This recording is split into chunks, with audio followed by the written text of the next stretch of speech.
Hi viewers, అందరికీ స్వాగతం. బేలూరు పూర్వం వేలాపురి అని పిలిచేవారట. కాలక్రమంలో అది వేలూరు, అటుపై బేలూరుగా మారిపోయింది. బేలూరులో ఉన్న చెన్నకేశవ ఆలయాన్ని 900 ఏళ్ల క్రితం 103 ఏళ్ళు శ్రమపడి శిల్పులు నిర్మించారట. ఈ అందమైన ఆలయాన్ని చూద్దాం రండి. బేలూరు మైసూర్ నుంచి 150 కిలోమీటర్సు, చిక్మగళూరు నుంచి 26 కిలోమీటర్లు ఉంటుంది. మైసూర్ నుంచి డైరెక్ట్ బస్సెస్ ఉన్నాయి బేలూరు చేరుకోవడానికి. బేలూరు ఆలయం బస్టాండ్కి దగ్గరలోనే ఉంటుంది. హొయసల రాజులకి చోళుల రాజులకి మధ్య జరిగిన తలకాడు యుద్ధంలో సాగించిన విజయానికి గుర్తుగా ఈ ఆలయాన్ని విజయనారాయణ ఆలయాన్ని అని కూడా అంటారట. స్థానికులు చెన్నకేశవ అని పిలుస్తూ ఉంటారు. చెన్నకేశవ అంటే అందమైన కేశవుడు అని అర్థం. ఈ ఆలయాన్ని 3 తరాల రాజవంశీకులు నిర్మించారు. మేము వెళ్ళిన రోజు పాలాభిషేక పూజలు జరుగుతున్నాయి. గర్భగుడి మొత్తం చాలా రష్గా భక్తులతో నిండిపోయి ఉంది. అందుకే నేను ఆలయం లోపల వీడియో తీయలేకపోయాను. ఆలయం బయట మాత్రమే వీడియో తీయగలిగాను. ఈ ఆలయాన్ని కూడా సోప్ స్టోన్తోనే నిర్మించారు. దీని ప్రత్యేకత ఏంటంటే భూమి లోపల ఉన్నప్పుడు మృదువుగాను, బయటికి తీశాక గట్టిగాను మారుతుంది. మృదువుగా ఉండడం వల్లే ఇంత అందమైన శిల్పాలను చెక్కగలిగే హొయసలాస్ మాత్రమే ఇంత అద్భుతమైన ఆలయాన్ని నిర్మించగలరేమో. అంత అద్భుతమైన శిల్పకళా సంపదతో ఉట్టిపడుతుంది ఈ ఆలయం. గర్భగుడిలోని స్వామివారికి స్త్రీ అలంకరణ చేస్తారు. స్థానికులు మోహిని అవతారంగా చెప్తారు స్వామివారిని. ఈ ఆలయం గోడలపై 12వ శతాబ్దంలోని జీవిత దృశ్యాలు, నృత్యకారులు, సంగీతకారులు, అలాగే రామాయణ మహాభారత పురాణాలు అనేక రకాలుగా చిత్రీకరించారు. గర్భగుడిలో విష్ణువు రూపమైన చెన్నకేశవ స్వామిని చూడవచ్చు. ఇక్కడ పూజలు జరుగుతున్నాయి. ఇంకా ఉభయ ఆలయాల్లో శ్రీదేవి, భూదేవి, ఇక్కడ సౌమ్యనాయకి, రంగనాయకి అమ్మవారుగా పిలుస్తారు. ఇంకా చెప్పుకోదగ్గ ఆలయాలు నరసింహ, రామ, కృష్ణ ఆలయాలు. కానీ చాలా ఆలయాలు తలుపులు మూసివేసి ఉన్నవి. ఇక్కడ చెప్పుకోదగ్గ శిల్పాలలో దర్పణ శిల్పం, విష్ణువర్ధన శిల్పం, కీరవాణి శిల్పం, త్రిభంగి, కపాల భైరవి మొదలైన శిల్పాలు చాలా చూడదగ్గవి. అద్భుతమైన శిల్పకళా సంపద ఈ దేవస్థాన సొంతం. ప్రధాన ఆలయానికి రిప్లికా ఆలయాన్ని 3 ఏళ్ల ముందు ఎటువంటి శిల్ప సంపద లేకుండా నిర్మించారు. ఈశాన్యంలో ఆలయ కోనేరుని, విజయదీప స్తంభాన్ని కూడా మనం చూడవచ్చు. ఈ బేలూరు ఆలయ దర్శనం అయ్యాక ఇక్కడ నుంచి 18 కిలోమీటర్ల దూరంలో ఉన్న హాలేబీడును చేరుకుందాము. హాలేబీడు అనగా శిథిల నగరం లేదా పాత నగరం.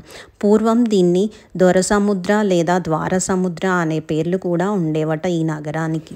ఆలయం లోపల 2 గర్భగుడులు ఉంటాయి. ఇది ద్వికూట ఆలయం.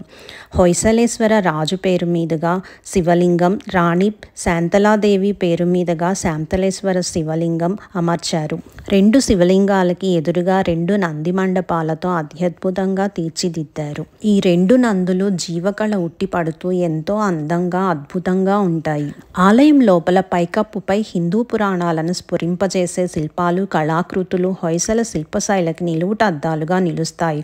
ఈ దేవాలయం నిర్మాణానికి కూడా సోప్ స్టోన్ను వినియోగించారు. ఈ ఆలయానికి మొత్తం 4 ద్వారాలు ఉంటాయి. ఉత్తర ద్వారం వద్ద ఉన్న ద్వారపాలక విగ్రహం చాలా ఆకర్షణీయంగా ఉంటుంది. ఈ ఆలయాన్ని కూడా యునెస్కో ప్రపంచ వారసత్వ సంపదగా గుర్తించింది.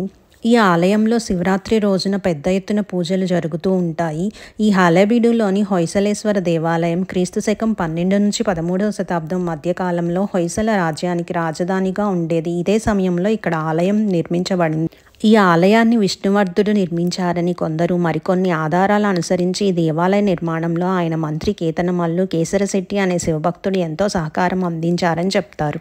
ఆలయం బయట గోడలపై ఏనుగు వరుసలు, సింహం వరుసలు, గుర్రాల వరుసలు, మకర వరుసలు, హంస వరుసలు, సంగీత వాయిద్య వరుసలు, క్షీరసాగర మదనం దృశ్యాలు అనేక అద్భుతమైన శిల్పాలను అనేక వరుసలలో చిత్రీకరించారు. జీవకళ ఉట్టిపడే శిల్పాలు, చిన్న చిన్న డీటెయిలింగ్తో నగలు, హెయిర్ స్టైల్స్, నగలు, వస్త్రాలు అందంగా తీర్చిదిద్దిన శిల్పాలను మనం చూడవచ్చు. రామాయణ మహాభారత పురాతన గాథలు, అప్పటి ప్రజల జీవన విధాలు అన్ని చిన్న చిన్న డీటెయిలింగ్స్తో సహా అతి సుందరంగా, సహజంగా తీర్చిదిద్దారు. ఎటువంటి రంగులు, హంగులు, ఆర్భాటాలు లేని ఈ ఆలయాలు చూడడానికి చాలా అందంగా, సహజంగా ఎంతో అద్భుతంగా ఉంటాయి. అతి సుందరమైన నందుల్లో ఇవి మొదటి 2 స్థానాల్లో ఉంటాయని చెబుతూ ఉంటారు. ఈ నంది విగ్రహాలు నున్నగా మెరుస్తూ జీవకళ ఉట్టిపడుతూ సహజ సుందరమైన అందంతో ఉన్నాయి. నంది మండపం పైకప్పును కూడా శిల్పకళా సంపదతో తీర్చిదిద్దారు. ఈ దేవాలయ సముదాయంలో పురావస్తు శాఖ వారి మ్యూజియం, దగ్గరలోనే ఒక పెద్ద సరస్సు ఉంది. ఆలయం వెలుపల ఉద్యానవనంలో గోమటేశ్వరుడి విగ్రహం ఉంది. ఈ ఆలయ దర్శనం పూర్తయ్యాక తరువాత మేము ఇక్కడ దగ్గరలో ఉన్న బెలవాడి వీరనారాయణ ఆలయం చేరుకున్నాం. బెలవాడి హళేబీడు నుంచి 12 కిలోమీటర్ల దూరంలో ఉంటుంది. ఇది త్రికూట ఆలయం. ఆలయం లోపల 3 గర్భగుడులు ఉంటాయి. గర్భగుడులు విష్ణువుకు, గోపాలనుకు, యోగ నరసింహునికి అంకితం చేయబడింది. స్థానిక పురాణాల ప్రకారం ఈ గ్రామం మహాభారత గ్రామంలో ఏకచక్ర నగర్ అని పిలువబడింది. పాండవ రాజైన భీముడు బకరాసురుడిని రాక్షసుడిని చంపి ఈ గ్రామాన్ని, గ్రామ ప్రజలను రక్షించిన ప్రదేశం ఇదే అని స్థానికులు చెబుతూ ఉంటారు. ఇక్కడ గర్భగుడిలో పద్మాసనం పైన ఉన్న నారాయణ విగ్రహం ప్రధాన ఆకర్షణ.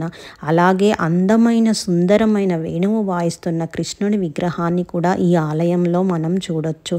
ఎంతో సుందరమైన కృష్ణుని విగ్రహం ఈ ఆలయంలో ఉంది. ఇటువంటి హంగులు లేవు, ఆర్భాటాలు లేవు. సహజ సుందరమైన ఆలయాలుతున్న ఈ ఆలయాలను మనం తప్పక చూడాలి. Thank you all.